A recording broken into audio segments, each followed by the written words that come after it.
Hi hello friends, ಇವತ್ತು ಸಿಂಪಲ್ಲಾಗಿ tomato ಗೊಜ್ಜು ಮಾಡೋದನ್ನು ನೋಡೋಣ. ಒಂದು ಪಾತ್ರೆಯಲ್ಲಿ ಸ್ವಲ್ಪ ನೀರನ್ನು ಹಾಕಿ ಒಂದೆರಡು ಟೊಮೆಟೊವನ್ನು ಈ ಥರ ಕಟ್ ಮಾಡಿ ಒಂದು ಸ್ವಲ್ಪ ಹುಣಸೆಹಣ್ಣನ್ನು ಹಾಕಿ ಚೆನ್ನಾಗಿ ಬೇಯಿಸಬೇಕು.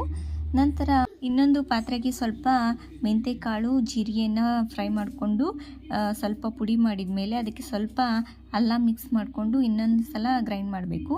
ನಂತರ ಬೇಯಿಸ್ಕೊಂಡಿರುವಂಥ ಟೊಮೆಟೊನ ಇದಕ್ಕೆ ಹಾಕಿ ಇನ್ನೊಂದು ಸಲ ಮಿಕ್ಸರ್ ಮಾಡಬೇಕು.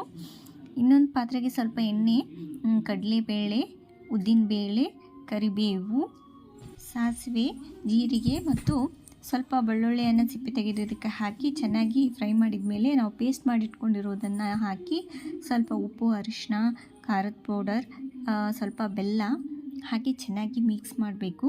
ಇದು ನೋಡಿ ಈ ಥರ ಕುದಿಬೇಕು.